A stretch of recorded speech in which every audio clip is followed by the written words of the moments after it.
Bem, meus irmãos, a paz do Senhor Jesus. Aqui quem vos fala é o pastor Luiz Fabiano. E nós estamos em mais uma gravação de uma ministração das lições bíblicas da EBD. E nós estamos estudando esse trimestre sobre os valores do reino de Deus, baseado no Sermão da Montanha. A lição que nós iremos estudar neste domingo é a lição número 4, resguardando-se de sentimentos ruins. O textuário dessa lição diz assim: Eu, porém, vos digo que qualquer que sem motivo se encolerizar contra seu irmão será réu de juízo. Mateus capítulo 5 e o versículo 22. A verdade prática diz assim: a cólera e a ira não podem dominar o coração do crente. Elas devem ser evitadas e vencidas com o ensino do Evangelho. A leitura bíblica em classe está em Mateus capítulo 5, 21 a 26, que diz assim: Ouviste o que foi dito aos antigos: não matarás, mas qualquer que matar será réu de juízo. Eu, porém, vos digo que qualquer que sem motivo se encolerizar contra seu irmão será réu de juízo, e qualquer que chamar seu irmão de raca, aqui está raça, mas está errado, irmãos, é raca, será réu do sinédrio, e qualquer que lhe chamar de louco será réu do fogo do inferno. Portanto, se trouxeres a tua oferta ao altar, e aí te lembrares de que teu irmão tem alguma coisa contra ti, deixa ali diante do altar a tua oferta e vai reconciliar-te primeiro com teu irmão, e depois vem e apresenta a tua oferta. Concilia-te depressa com teu adversário, enquanto estás no caminho com ele, para que não aconteça que o adversário te entregue ao juiz, e o juiz te entregue ao oficial e te encerre na prisão. De verdade te digo, que de maneira nenhuma sairás dali enquanto não pagares o último cetim. Pois bem, meus irmãos, nessa lição número 4, Jesus ele vai trazer um ensinamento sobre sentimentos que precisam estar longe do nosso coração.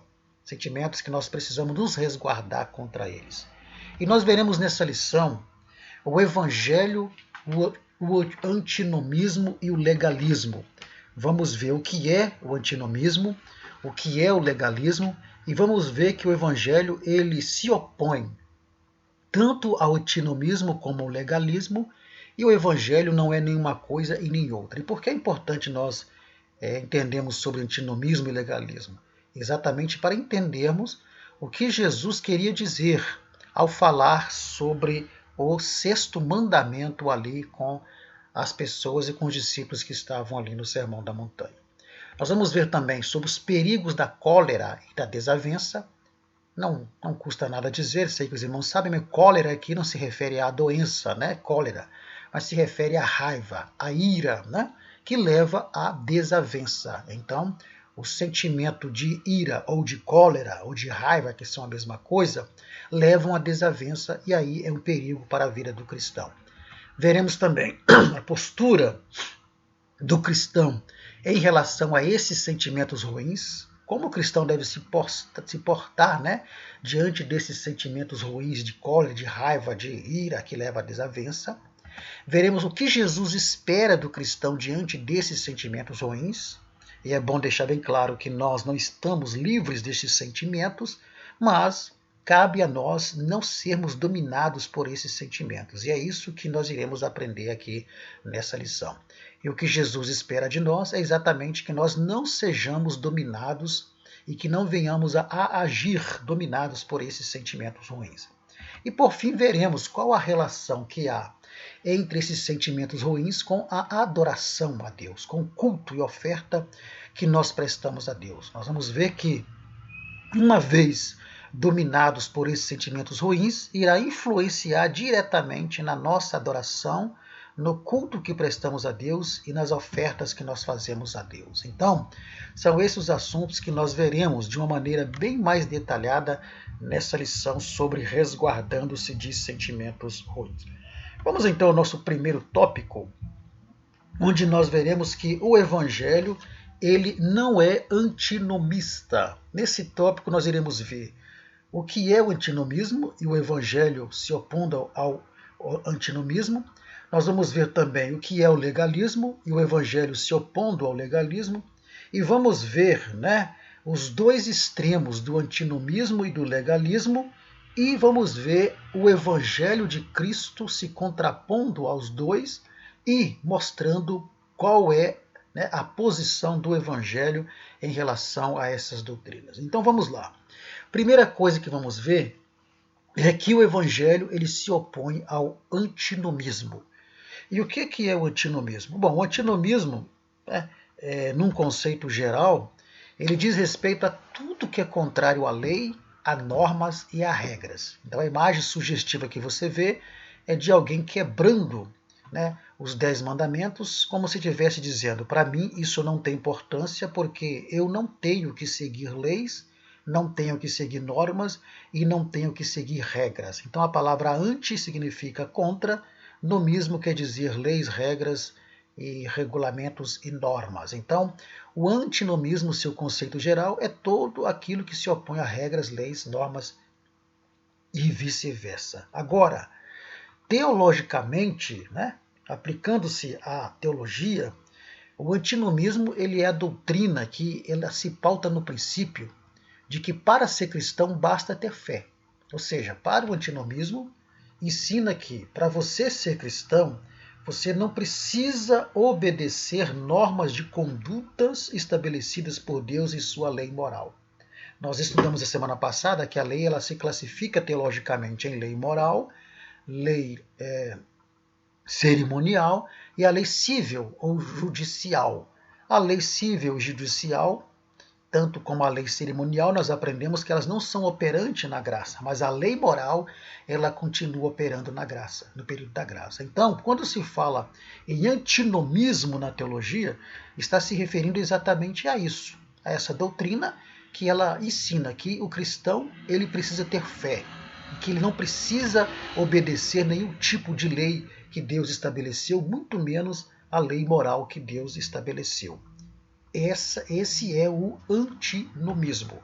Pois bem, essa doutrina ela é muito perigosa por quê? Porque ela leva um ensinamento bíblico a uma conclusão antibíblica. Você quer um exemplo? Por exemplo, a pessoa que ela crer no antinomismo, ela pode pegar uma doutrina bíblica, que é a salvação pela graça, por exemplo, e concluir o seguinte, olha, se sou salvo pela graça, e todos os meus pecados são perdoados, por que não pecar o quanto eu quiser? Então vamos ver lá em Romanos capítulo 5, versículo 20, alguns textos iremos ler, pode ser que esse vídeo ele fique um pouco mais extenso pela necessidade de leitura dos versículos. Em Romanos capítulo 5, versículo 20, Paulo falando sobre o antinomismo e combatendo, veremos mais à frente, ele vai dizer exatamente o seguinte, olha só, veio, porém, a lei para que a ofensa abundasse, mas onde o pecado abundou, superabundou a graça. O que nós vemos aqui, então, do perigo do antinomismo? É que ele pega uma doutrina bíblica e a transforma numa doutrina antibíblica. Então a pessoa ela é levada a pensar assim, bom, se eu sou salvo pela graça, se meus pecados são perdoados pela graça, então eu posso pecar o tanto que eu quiser, porque a graça sempre vai me perdoar. É graça sobre graça. Então, onde abunda o pecado, a graça superabunda. Significa, então, que não importa o quanto eu peque, porque quanto mais eu peque, mais a graça de Deus vai abundar na minha vida. Só que nós somos, conforme a imagem sugere, Paulo vai continuar falando sobre isso e vai nos mostrar que nós somos libertos do pecado, não para viver uma vida de pecado. Nós somos libertos do pecado para voarmos em direção à santidade. Então, nós vamos ver que o apóstolo Paulo, ele foi um grande combatente do antinomismo e tratou dessa questão. Então, em Romanos capítulo 1, versículo 1 e 2, de 12 a 18, iremos ler somente 1 e 2, você, professor, depois leia no seu subsídio ali o versículo 12 a 18, porque o versículo 1 e 2 é suficiente. Ele vai dizer assim, que diremos, pois? Permaneceremos no pecado para que a graça abunde? De maneira nenhuma. Nós que estamos mortos para o pecado, como viveremos ainda nele? Então, lá em Romanos 5 e 20, ele está dizendo, onde abundou o pecado, superabundou a graça. Agora, nós vamos permanecer no pecado para que a graça de Deus abunde em nossa vida? Vamos continuar pecando para que a graça de Deus abunde? Não. Por quê? porque nós estamos mortos para o pecado, como nós ainda vamos permanecer vivendo do pecado? Então, o que Paulo está dizendo é que nós fomos livres do pecado pela graça de Deus, mas não para continuarmos pecando, mas para nós caminharmos em direção à santidade, conforme a imagem que você está vendo desses pássaros que foram livres do pecado.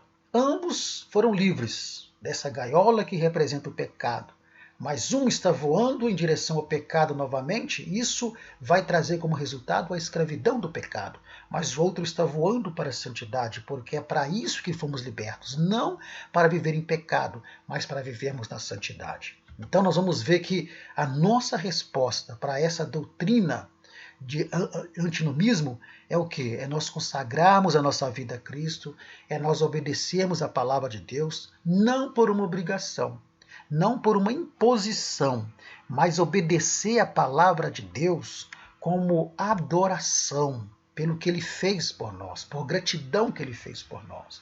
Em Romanos 12, versículo 1 e 2, ele vai falar: rogo-vos, pois, irmãos, pela compaixão de Deus, que apresentei os vossos corpos em sacrifício vivo, santo e agradável a Deus, que é o vosso culto racional, e não vos conformeis com este mundo, mas transformai-vos pela renovação do vosso entendimento. Em 1 João, no capítulo 3, no versículo 9, o João vai dizer o seguinte: olha, qualquer que é nascido de Deus não comete pecado, porque a sua semente permanece nele, e não pode pecar porque é nascido de Deus. Então, o antinomismo ele é perigoso, porque pode levar a pessoa a transformar uma doutrina bíblica numa doutrina antibíblica. E 1 Pedro 1, capítulo 1, versículo 15 e versículo 16, o apóstolo Pedro vai falar exatamente sobre santidade. E ele vai dizer o seguinte, em 1 Pedro capítulo 1, versículo 15 e o versículo 16. Mas como é santo aquele que vos chamou, sede vós também santo em toda a vossa maneira de viver, porque está escrito: sede santo, porque eu sou santo. E como a pessoa se torna santa em toda a maneira de viver? Quando ele se afasta do pecado.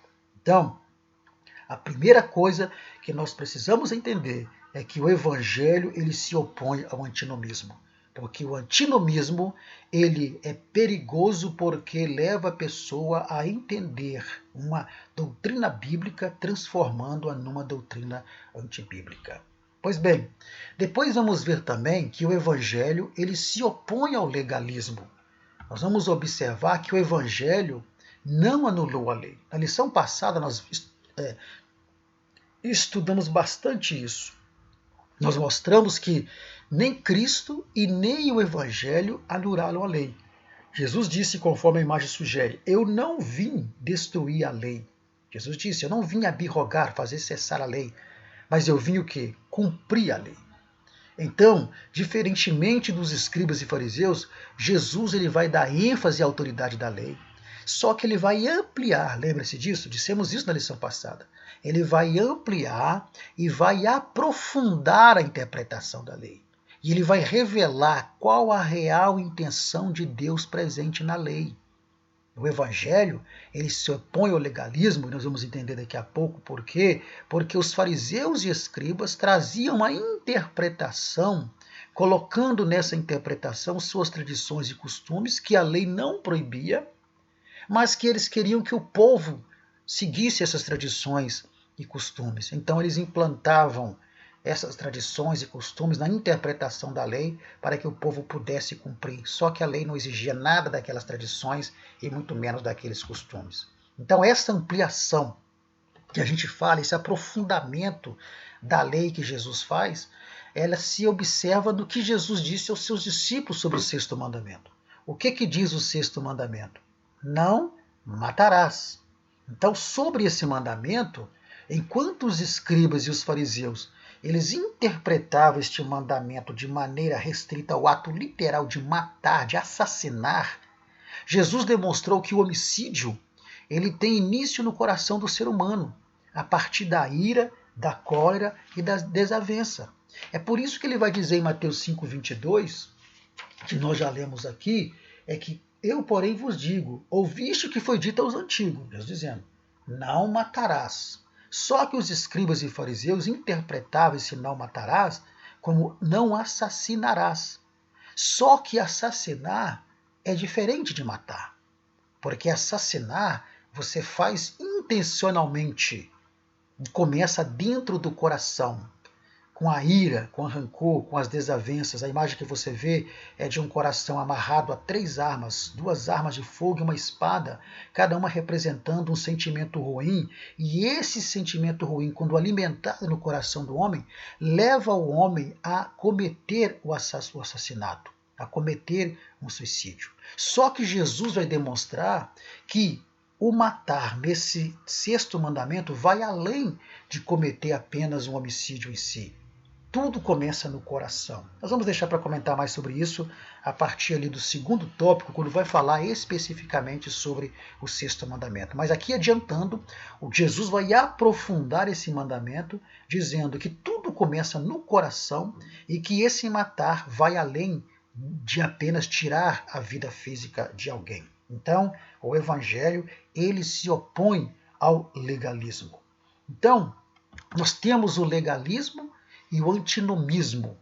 Tanto o legalismo como o antinomismo são marcados por 2 extremos. Por isso que o Evangelho se opõe aos 2. Quais são esses extremos? Olha só. Enquanto o antinomismo rejeita todo e qualquer tipo de regras, na balança, né, ele está lá em cima, principalmente as regras morais, o legalismo, aqui também mostrando na 2ª balança, o legalismo lá em cima, ele se concentra na observância e na prática rigorosa da lei e normas como um elemento determinante para se alcançar o favor de Deus. Então, olha só, são 2 extremos perigosos. O antinomismo, ele rejeita qualquer tipo de norma, regra, mandamento, leis e principalmente morais. Já o legalismo vai exigir que se cumpra normas, regras e leis, se tratando de Bíblia, se tratando do processo da salvação, para que o homem alcance o favor de Deus, o homem precisa obedecer regras, obedecer leis e normas. Então são 2 extremos perigosos. O antinomismo, resumindo, esses 2 extremos perigosos do antinomismo e legalismo é que o antinomismo ele deixa a pessoa livre para pecar. E o legalismo leva a pessoa a entender que a salvação é por méritos. Lá em Gálatas capítulo 5, versículo 13, olha só o que diz lá. Gálatas capítulo 5 e o versículo 13, Paulo vai dizer exatamente assim. Porque vós, irmãos, fostes chamados à liberdade. Não useis então da liberdade para dar ocasião à carne, mas servi-vos uns aos outros pela caridade. Então nós fomos chamados para ser livres, mas nós não podemos usar da nossa liberdade para pecar. É o que Paulo está dizendo. E o antinomismo ensina exatamente ao contrário. O antinomismo ensina que o homem deixa o homem livre para pecar, porque quanto mais pecar, mais graça, é o que vimos lá atrás. Por outro lado, o extremo do legalismo é que leva a pessoa a entender que a salvação é por méritos. Né? E Efésios 2,8 diz que pela graça sois salvos por meio da fé. Não vem de vós, é um dom de Deus, não vem das obras para que ninguém se glorie. Então esses são os 2 extremos perigosos do legalismo e do antinomismo. Então, o que nós podemos perceber é que o Evangelho de Cristo ele se opõe aos 2. O Evangelho de Cristo, conforme a imagem demonstra, o Evangelho de Cristo ele é marcado pelo seu equilíbrio espiritual. Por quê? Então, o Evangelho ele não é antinomista, porque a doutrina antinomista ensina que não se precisa obedecer regras, leis, mandamentos e normas. O Evangelho possui normas, possui regras morais claras, que são atemporais, que valem para todos o tempo. E também não é legalista. Por quê? Porque o Evangelho ensina que o cristão ele obedece essas normas de regras do Evangelho. Que normas são essas? É a palavra de Deus, que mostra ao homem qual a conduta que ele deve ter como servo de Deus. Então, o Evangelho não é legalista porque ele ensina que o cristão obedece às normas do Evangelho não para ser salvo, mas ele obedece às normas do Evangelho porque é salvo. Então o Evangelho, dentro do seu contexto geral, vai traçar de modo implícito e explícito na Bíblia normas e regras de conduta para aquele que aceitou a Cristo, para aquele que é salvo. E aquele que é salvo, ele vai cumprir essas regras do Evangelho de santificação, não para ser salvo, mas ele vai cumprir essas regras porque ele é salvo. Então nós temos aí que o Evangelho de Cristo, ele é o equilíbrio entre o antinomismo e o legalismo, porque um deixa o homem à vontade para pecar, outro mostra que o homem ele só alcança o favor de Deus se ele obedecer rigorosamente regras, normas e mandamentos. E o Evangelho ele vai simplesmente mostrar que há regras assim, normas morais a serem cumpridas, mas que essas regras e normas morais a serem cumpridas, elas serão cumpridas e obedecidas não por obrigação, não por imposição e não para ser salvo, mas porque a pessoa ela é salva. Então, nesse primeiro tópico, nós tivemos esse panorama mostrando o Evangelho se opondo ao antinomismo e também se opondo ao legalismo, trazendo um equilíbrio espiritual para que a pessoa possa entender que ele, no Evangelho, ele tem uma nova vida. E essa nova vida é marcada pela sua obediência ao Evangelho, repito, não uma obediência imposta e obrigatória, mas uma obediência em forma de gratidão a Deus por tudo que Deus fez por ele e porque ele é salvo e não para buscar a salvação. Pois bem, esse foi o nosso primeiro tópico. No segundo tópico, nós vamos começar a entrar já nos sentimentos ruins que Jesus fala lá no capítulo 5, a partir do versículo 21. Então nós vamos ver nesse tópico que Jesus vai falar sobre a cólera, sobre a ira, sobre insultos, né? Sobre insultos que são feitos às pessoas. Vamos ver os perigos da cólera, da raiva, da ira, né? Que é a mesma coisa que cólera, e também dos insultos. Então vamos ver que Jesus ele vai pegar o sexto mandamento, aí vamos entrar em detalhe, né, o que começamos a falar no primeiro tópico. Jesus ele vai pegar o sexto mandamento e vai ampliar e vai aprofundar o sexto mandamento. O que diz o sexto mandamento? Não matarás. Bom, os rabinos, os escribas e fariseus, eles reduziam o sexto mandamento apenas ao ato do homicídio, do assassinato. E nós começamos a dizer lá atrás que matar é diferente de assassinar. Então, os mestres, os rabinos, os escribas e fariseus, eles interpretavam esse mandamento, não matarás, não assassinarás. E também atenuavam a penalidade da transgressão, dizendo que só quem mata está sujeito ao julgamento, só quem assassina está sujeito ao julgamento. Só que nós começamos a dizer que matar é diferente de assassinar. Por quê? Porque assassinar quer dizer que é algo premeditado, é quando você tira a vida de alguém premeditadamente. Agora, matar pode acontecer é quando você tira a vida de alguém acidentalmente, involuntariamente. Se você está andando na rua, por exemplo, e de repente uma pessoa pula na frente do seu carro e você atropela essa pessoa morre, você não a assassinou, você a matou. Por quê? Porque você não teve a intenção de fazer. Então, para os mestres e escribas e fariseus, interpretavam esse mandamento como assassinar.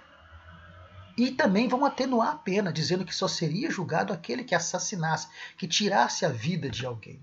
Só que Jesus ele vai ampliar a abrangência do pecado desse sexto mandamento. Jesus vai destacar que a ira, o insulto, as palavras de desprezo implicam também em quebra deste mandamento. Ou seja, Jesus ele traz o mandamento não matarás para o âmbito espiritual, mostrando que matar não é apenas tirar uma vida física de alguém, mas que matar também está relacionado a você soltar palavras de insulto, de desprezo, né, para alguém. Você está matando essa pessoa espiritualmente. Você está matando essa pessoa emocionalmente. É isso que Jesus está dizendo em Mateus capítulo 5, versículo 22, quando ele diz lá, a partir da parte B, e qualquer que chamasse o irmão de raca, raca quer dizer idiota, insignificante, desprezível, será réu de sinédrio. E qualquer que lhe chamar de louco, doido, será réu do fogo do inferno. Então Jesus, ele leva esse sexto mandamento para um outro patamar, ampliando e aprofundando esse sexto mandamento. E aí nós vamos ver então que Jesus está falando exatamente sobre a cólera, sobre a raiva, sobre a ira, que são sentimento, ou que é o sentimento ruim, que leva o homem a matar, assassinar, tirar a vida de alguém fisicamente, como também a matar uma pessoa espiritualmente. Então, em sua interpretação, que é uma interpretação mais elevada e aprofundada, Jesus revela que a ira, a cólera e insultos contra o irmão é um tipo de homicídio, é um tipo de assassinato no coração. Não um assassinato físico, mas um assassinato emocional e espiritual. 1 João capítulo 3, versículo 15, olha só o que João vai dizer no capítulo 3, da sua epístola, e o versículo 15, ele vai dizer exatamente isso daqui, olha só. Qualquer que aborrece o seu irmão é homicida, porque, e vós sabeis que nenhum homicida tem permanecente nele a vida eterna. Então, dá-nos a entender que João sabia desse ensinamento de Jesus. E ele está dizendo, olha, qualquer que aborrece seu irmão é homicida. Então, é um tipo de homicídio no coração. E tudo começa no coração. Então olha só o que esse homem está dizendo ali, olha, se eu tivesse uma arma, ele ia se ver comigo. Por quê? Porque tudo começa no coração. E aí a pessoa ela vai, dominado pela ira, dominado pela raiva, dominado pela cólera, ela vai cometer ou um homicídio literal, tirando a vida física de uma pessoa, ou ela vai cometer um homicídio espiritual e emocional, né, através de insultos e através de palavras de desprezo e de então, somado a isso aqui, Jesus revela que o sexto mandamento não envolve apenas uma sanção penal para o homicídio em si, para o assassinato em si, mas também para esses sentimentos ruins que antecipam o homicídio. É o que dissemos lá atrás. Jesus ele aprofunda esse mandamento não matarás, mostrando que a sanção penal, as penalidades, não vai ser só para aquele que mata alguém fisicamente, mas para aquele que mata alguém espiritualmente e também emocionalmente, né? Com insultos, com palavras de xingamento, provocados pela ira, pela cólera e pela raiva. Então Jesus ele vai instituir uma emenda ao sexto mandamento. Agora, com Jesus dizendo isso, ninguém mais poderia orgulhar-se por não cometer o assassinato. Eu nunca matei ninguém. Por quê? Porque Jesus ele está dizendo que indiretamente o seguinte, olha, no meu reino você nem pode ter pensamentos assassinos. Não importa se você não matou, né, pessoas fisicamente, não importa se você não cometeu nenhum assassinato, no meu reino você não pode nem ter esses pensamentos. É o caso da imagem. Então, na imagem que nós colocamos aqui, esse homem ele está pecando, ele está cometendo aqui um assassinato, não físico, mas um assassinato espiritual, um assassinato emocional, porque no seu coração ele já desejou fazer isso. E Jesus está dizendo com tudo isso, olha, no meu reino, você não precisa necessariamente cometer o assassinato. No meu reino, você não pode nem pensar em cometer o assassinato, em cometer um homicídio.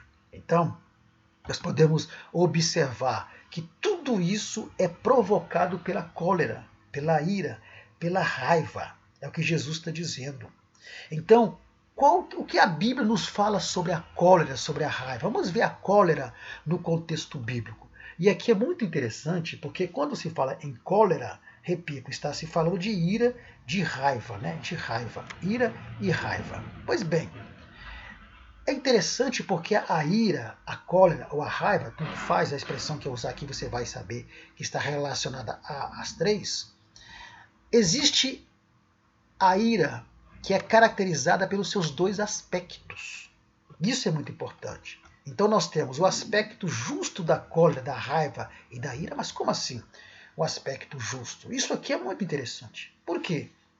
Quando é que a ira ela tem o seu aspecto justo? É quando ela é contra o pecado em suas várias facetas. Por exemplo, a primeira imagem sugestiva que nós vemos é de Moisés. quando Moisés está descendo do monte e ele vê o povo de Israel, né, adorando o bezerro de ouro, ele quebra as tábuas da lei, ele quebra aquele bezerro de ouro, fica irado. Olha só, Êxodo 32:19, faço questão de ler. Êxodo 32:19, olha só o que diz lá acerca disso aí. Isso é impressionante. Isso aqui é um aspecto da ira justa, né, do aspecto justo da ira. 32:19 diz assim, olha, e aconteceu que chegando ele ao arraial e vendo o bezerro e as danças, acendeu-se o furor, ou seja, a ira, a raiva de Moisés, e arremessou as tábuas das suas mãos e quebrou-se aos pés do monte, e tomou o bezerro que tinha feito, queimou o fogo, e ali então ele começou a agir dessa forma. Então aqui nós temos a cólera, a ira, a raiva no seu aspecto justo, quando ela é contra o pecado em suas várias facetas. Em João capítulo 2, versículo 13 ao 15, nós vemos também Jesus enfurecido com os cambistas que faziam do templo um lugar de negociação. Jesus fica tão enfurecido que ele derruba as mesas, chama aqueles homens de ladrões. Então vemos aqui o que? O aspecto justo da cólera, o aspecto justo, né, da ira e da raiva. Então é quando nós nos indignamos, nos iramos, ficamos nervosos, enraivecidos com crimes de estupro, de assassinatos, de homicídios, de furtos, de crianças que são molestadas, isso causa uma ira em nós. Esse é o aspecto justo da ira. Só que nós não vamos poder ir lá e matar essa pessoa. Nós nos revoltamos contra essas atitudes. Nós nos iramos contra essas atitudes. Esse é o aspecto justo da ira. Mas tem também o aspecto injusto. Essa sim é perigosa. Por quê? Porque o aspecto injusto da ira é quando a mesma ela é contra uma pessoa por motivos diversos. Porque aí, dominado por ela, você vai prejudicar aquela pessoa de alguma forma. O exemplo disso é Caim e Abel. Caim, enfurecido, né, irado, encolerizado contra o seu irmão Abel, por causa da inveja, o que Caim fez? Matou o seu irmão. Temos também o caso de José, seus irmãos enfurecidos, encolerizados, irados contra José. O que fizeram? Só não mataram José porque Deus tinha outros planos para ele. Mas fizeram o que fizeram com José, e você, professor, conhece a história, não vamos entrar em detalhes aqui, mas não fugirmos do foco da lição. E também temos a ira, a cólera de Saul contra Davi, que tentou matá-lo por pelo menos 2 a 3 vezes. Esse é o aspecto injusto da ira, da cólera, da raiva. É quando você é dominado por ela e você faz o mal contra a pessoa. E você procura se vingar ou prejudicar a pessoa de alguma forma. Então, no contexto bíblico, nós temos a ira caracterizada pelo seu aspecto justo e a ira caracterizada pelo seu aspecto injusto. O grande problema é que sempre essa ira no aspecto injusto é que vai querer prevalecer no coração do servo de Deus. Então, diante disso, o que a Bíblia nos aconselha? Diante da cólera, da raiva, principalmente no seu aspecto injusto, o que a Bíblia nos aconselha? A imagem sugere alguém que está irado e antes, de fazer qualquer coisa, ele está contando até 10. É exatamente isso que nós precisamos na prática fazer. Mas o que a Bíblia nos aconselha? A Bíblia nos aconselha que a ira, a cólera, por ser um sentimento emocional humano, o cristão não está livre de irar-se, principalmente no seu aspecto injusto. Nenhum de nós, enquanto estivermos aqui neste mundo, nós não estamos isentos de ficar com raiva de alguém, de nos irarmos contra alguém, de simplesmente nos encolerizarmos contra alguém. Faz parte do ser humano. E enquanto estivermos nesse corpo, não sejamos demagogos e nem hipócritas. Nós estamos sujeitos, sim. Quem nunca ficou irado, encolerizado, com raiva de alguém por alguma coisa que fez contra você? Somos humanos. Mas o que a Bíblia nos aconselha sobre isso é que nós não podemos ser dominados pela ira. Lá em Efésios capítulo 4, versículo 26, Paulo está dizendo, olha, irai-vos e não pequei. Paulo está reconhecendo que nós, como humanos, estamos sujeitos à ira, estamos sujeitos à raiva, estamos sujeitos à cólera. mas que nós não podemos ser dominados por ela. Em Hebreus capítulo 12, versículo 15, o escritor aos Hebreus vai dizer, olha, tendo cuidado que ninguém se prive da graça de Deus, e que nenhuma raiz de amargura brotando vos perturbe, e por ela muitos se contaminem. Então, o que a Bíblia nos ensina é que nós não podemos ser dominados pela ira. Em Salmos capítulo 4, versículo 4, diz assim, perturbai-vos e não pequeis. Falai com o vosso coração sobre a vossa cama e calai-vos. Então, quando a ira vier, e aqui estamos se referindo principalmente à ira no seu aspecto injusto, quando a ira vier, é preferível que você pare e conte até 10. E que você possa controlar essa ira. A ira não pode dominar você. Porque se a ira te dominar e você agir pela ira, aí vai acontecer o que Jesus falou. Você poderá ou cometer um assassinato físico mesmo, ou cometer um assassinato espiritual, ou matar alguém espiritualmente, ou matar alguém emocionalmente com palavras, com insultos. É o que Jesus está falando. Então, a partir da parte B do versículo 22 do capítulo 5 de Mateus, Jesus começa a falar dos insultos. Então, vamos analisar os insultos no contexto bíblico. Então, Jesus enfatizou no versículo 22 o valor da pessoa humana.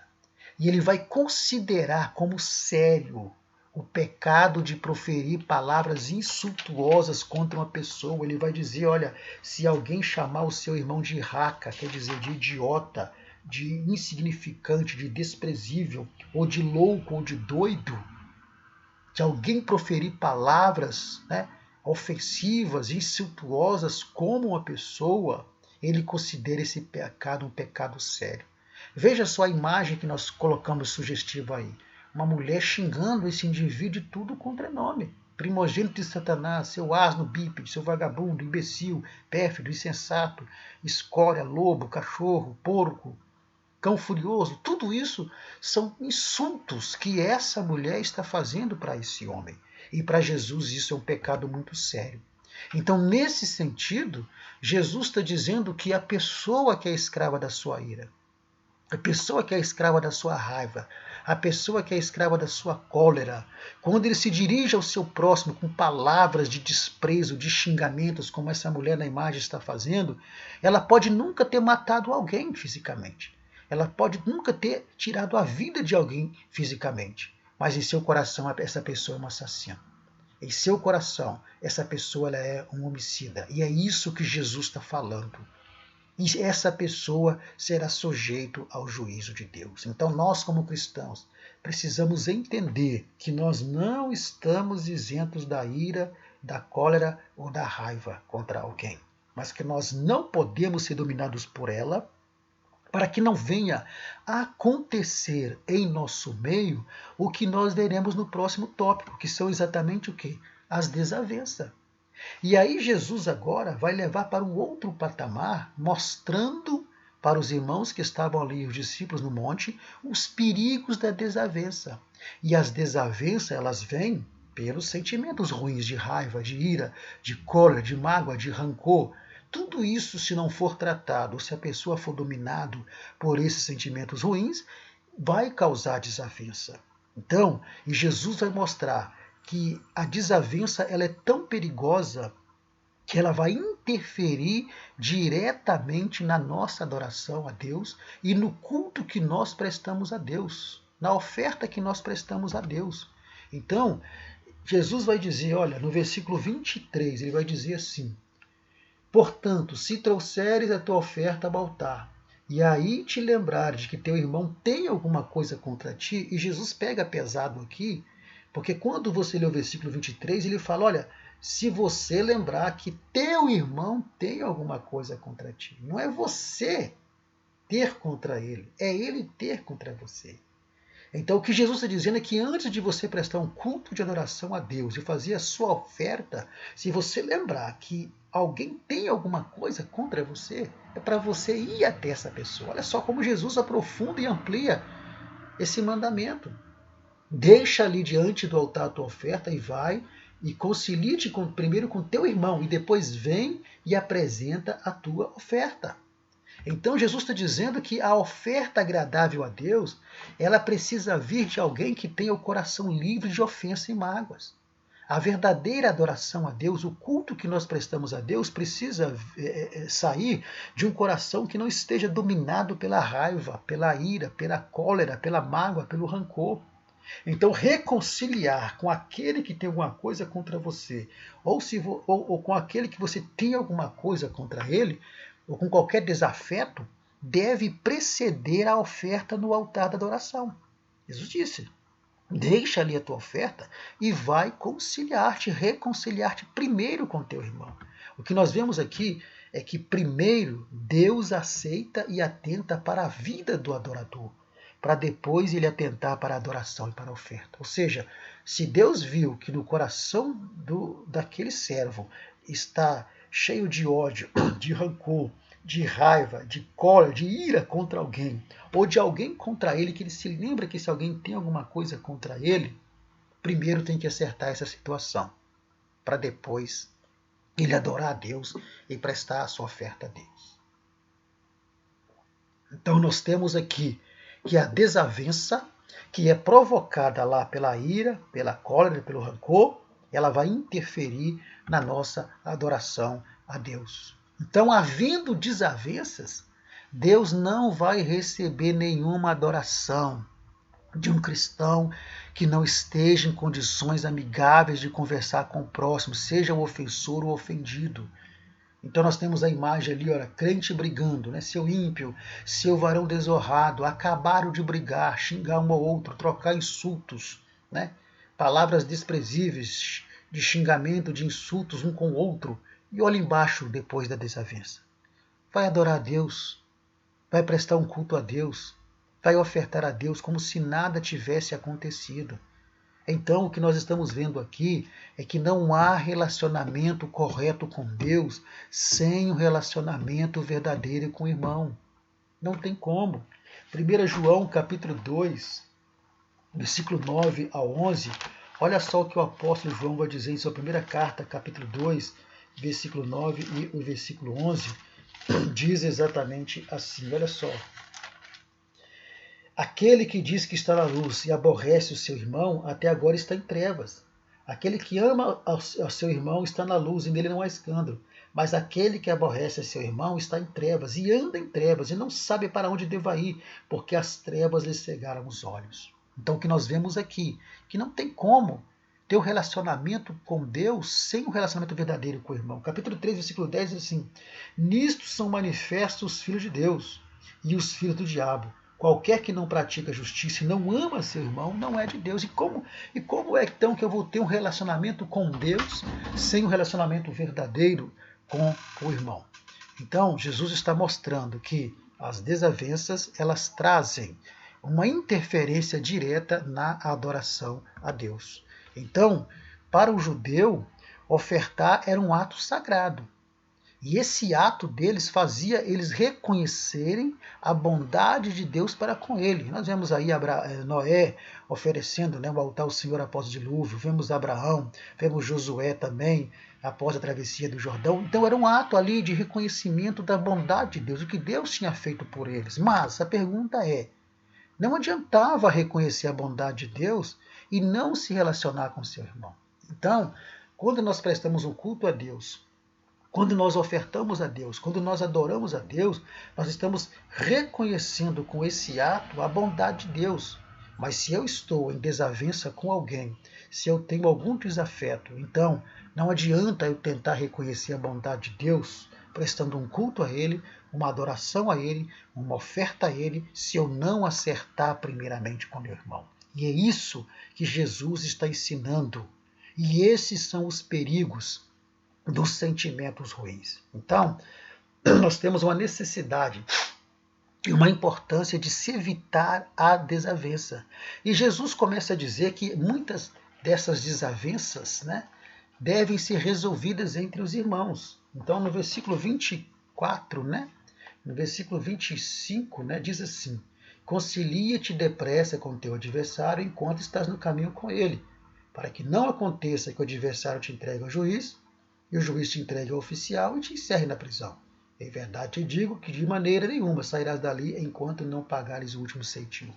Então nós temos uma necessidade muito grande de se evitar a desavença. E Jesus, quando fala sobre isso, está dizendo, olha, vai depressa e reconcilia com teu irmão. Acontece que há muitas desavenças, às vezes, entre irmãos, e Jesus mostra que uma demanda judicial por causa de uma desavença deve ser resolvida antes que essa ação seja levada ao tribunal. Por exemplo, numa discussão calorosa, né, devido à raiva, à ira, à cólera de um irmão para com o outro, pode ser que surjam insultos, como vimos lá atrás. E muitas das vezes, por causa de insultos, alguns querem levar isso para o tribunal secular, querem resolver isso na justiça, né, entrando com o processo de danos morais, por exemplo. Então, para evitar isso, tanto o perdão como a reparação precisam ser feitas com pressa, a fim de que tenhamos paz com Deus, conosco mesmo e com o próximo. Então, o que Jesus está ensinando é que essas desavenças precisam ser resolvidas entre os irmãos, para que não seja levado ao juízo secular. Porque se for levado ao juízo secular, né, ali haverá problemas para aqueles irmãos, veremos ali. Então há uma necessidade muito grande de se evitar qualquer tipo de desavença, mas havendo alguma desavença, é necessário que se resolva entre os irmãos. Então nós vamos ver que Paulo, com relação a essa questão, Paulo ele vai falar e vai orientar, né, exortar os irmãos de Corinto, exatamente lá em 1 Coríntios capítulo 6, versículo 1 ao 5, Paulo ele vai dizer o seguinte, olha só o que ele vai dizer sobre esse assunto aí. 1 Coríntios capítulo 6, versículo 1 ao versículo 5 diz assim, ousa algum de vós, tendo algum negócio contra outro, a desavença aqui, ir a juízo perante os injustos e não perante os santos? Se vocês têm uma coisa contra um contra o outro, para irmãos aqui de Corinto, vocês acham certo levar isso perante os injustos, ao invés de resolver entre os justos, entre os próprios crentes? Não sabeis vós que os santos hão de julgar o mundo? Ora, se o mundo deve ser julgado por vós, sois porventura indignos de julgar as coisas mínimas, de julgar a desavença entre vocês mesmos? Não sabeis vós que havemos de julgar até os anjos? Quanto mais as coisas pertencentes a esta vida. Então, se tiver de negócios em juízo, desavenças, né? Por exemplo, pertencente a esta vida, pondes na cadeira os que são de menos estima na igreja. Para vos envergonhar, eu digo, não há, pois, entre vós sábios, nem mesmo um que possa julgar entre seus irmãos? Então, o que estava acontecendo ali?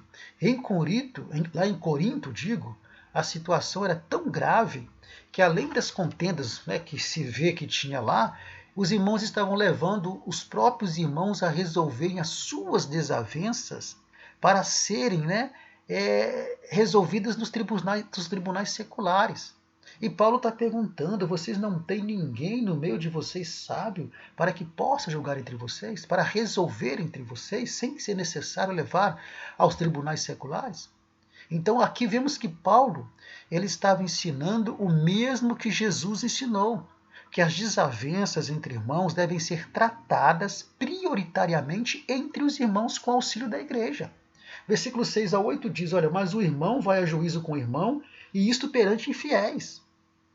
Ou seja, ao invés de vocês resolverem entre vocês, vocês vão a juízo, um irmão contra outro irmão, perante pessoas que são infiéis. Na verdade, é já realmente uma falta entre vós, terdes demandas um contra os outros. Então vocês já estão errados, tendo desavença entre vocês. Por que não sofreis antes a injustiça? Por que não sofreis antes o dano? Ou seja, é melhor ficar no prejuízo, dizendo, mas vós mesmos fazeis a injustiça e fazeis o dano, e isto aos irmãos. Então, Paulo está ensinando aqui que as desavenças, já está errado havendo desavenças, mas já que houve desavenças, que elas fossem resolvidas entre os irmãos, para não ser levado ao juízo, ao juiz, ao tribunal secular. Por quê? Porque o fato de irmãos levarem as suas desavenças pessoais para os tribunais se tornava um péssimo testemunho do Evangelho. É o que Paulo está dizendo. Então vocês estão envergonhando o Evangelho. Então as desavenças pessoais resolvam entre vocês mesmos com o auxílio da igreja. Por quê? Porque perante o tribunal secular estarão dois servos de Deus, vamos dizer no linguajar hoje, dois crentes. E isso envergonha o evangelho, porque o juiz vai dizer, olha, mas vocês são crentes, por que vocês estão aqui brigando entre vocês por direitos? Por que vocês não resolveram isso? Onde está o pastor de vocês? Onde está a liderança de vocês que não resolveu isso? Então, é o que Paulo está dizendo, e Paulo está ensinando a mesma coisa que Jesus ensinou. Já que houve a desavença por causa da ira, por causa da cólera, por causa da raiva, que essas desavenças, então, sejam resolvidas internamente para não escandalizar o Evangelho. Porque tudo isso traz prejuízo para o Evangelho de Cristo. Pois bem, aqui nós estamos encerrando essa ministração. Então, o perigo dos sentimentos ruins é que eles geram desavenças, e essas desavenças geram escândalo, e essas desavenças interferem diretamente na nossa adoração a Deus, no culto que prestamos a Deus e na oferta que nós fazemos a Deus. Então, qual é a conclusão que nós chegamos dessa lição? A primeira conclusão que nós chegamos é que nós não podemos permitir que sentimentos ruins, como esses que Jesus está dizendo, da ira, da cólera, da raiva, do rancor, do ódio, das mágoas, nós não podemos permitir que esses sentimentos ruins acometam a nossa mente e os nossos corações. E venham ferir o nosso próximo e a nós mesmos, e venha também escandalizar o Evangelho. Estamos sujeitos aos sentimentos ruins? Estamos sim sujeitos aos sentimentos ruins. Mas nós não podemos ser dominados por esses sentimentos ao ponto de nós ferirmos a nós mesmos, ao nosso próximo e quebrarmos a nossa comunhão com Deus. Não deixemos que as contendas e desavenças tragam escândalos ao nome de Jesus e denigrem o santo evangelho. Repito, enquanto estivermos neste corpo carnal, neste tabernáculo, conforme o apóstolo Paulo escreve, nós estamos sujeitos a todo tipo de emoções e sentimentos que são próprios da natureza humana. Mas nós não podemos se deixar levar por esses sentimentos, por essas emoções. Nós precisamos ter em nossa vida o fruto do Espírito, porque o fruto do Espírito vai sobrepor a esses sentimentos ruins. E terceiro, não há como adorar que envolve o culto que nós prestamos a Deus, envolve a nossa oferta a Deus. Então não há como adorar o Senhor com um coração cheio de ira, com um coração cheio de rancor, com um coração cheio de insultos e desavenças. Não há como Deus aceitar a adoração de ninguém nessa situação. E para que isso não aconteça, de nós virmos a ser ter rejeitado a nossa adoração, o culto que prestamos a Deus, a nossa oferta a Deus, nós precisamos fazer o quê? Nos resguardar de sentimentos ruins. É o tema da nossa lição. Que o Senhor abençoe a vida de cada professor, que nós tenhamos uma excelente escola bíblica dominical neste domingo. A próxima imagem que você vê do nosso contato, se você deseja receber gratuitamente o material que nós usamos aqui nessa gravação em PDF e slides, basta você entrar em contato conosco ou comigo, que eu lhe enviarei gratuitamente com o maior prazer para você. Também, para você que ainda não nos conhece, nós temos um canal recente no YouTube, onde nós postamos também todo sábado a ministração dessa aula, que é gravado na sexta-feira à noite. E também lembrar aos irmãos que nós não ministramos apenas as lições da IBD. Nós ministramos estudos bíblicos em geral para as igrejas, palestra para jovens, adolescentes, para obreiros. Fazemos fechamento de trimestre da Escola Bíblica Dominical, que geralmente é feito no último domingo do trimestre. Também ministramos em seminários, congressos, fazemos cursos também que você queira, CAPEDs locais e pregações em geral. Estamos à disposição dos irmãos para juntos nós compartilharmos a palavra de Deus. Se você não é inscrito em nosso canal, se inscreva, compartilhe, faça os seus comentários, porque o YouTube entende que isso é relevante e vai também direcionar para outras pessoas, e estamos à sua disposição. Lembrando os irmãos que nós temos grupo no WhatsApp, onde nós postamos semanalmente esse material e enviamos para os irmãos via WhatsApp. Nós temos o auxílio ao professor da EBD Grupo 1 e auxílio ao professor da EBD Grupo 2. O Grupo 1 ele já está completo. Às vezes uma pessoa sai e dá vaga para outra, mas se você não conseguir entrar no Grupo 1, você entre no grupo 2. Eu vou deixar aqui na descrição desse vídeo o link tanto do grupo 1 como do grupo 2. Se você não conseguir entrar no grupo 1, entre pelo link do grupo 2 que você vai conseguir. Se houver algum problema, também mande uma mensagem no privado que a gente te adiciona lá ao grupo para que semanalmente você receba essa lição aí na sua casa, né, pelo nosso grupo de WhatsApp. Que Deus abençoe a vida de cada um.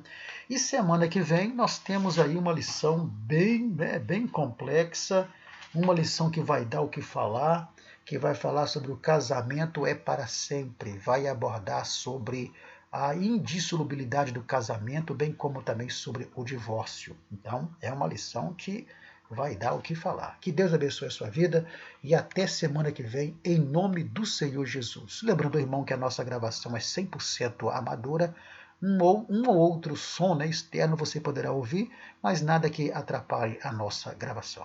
Fique com Deus e lembre-se, professor da Escola Bíblica Dominical, se o seu chamado é ensinar, então que haja dedicação ao ensino. Que Jesus te abençoe e até semana que vem, em nome do Senhor Jesus.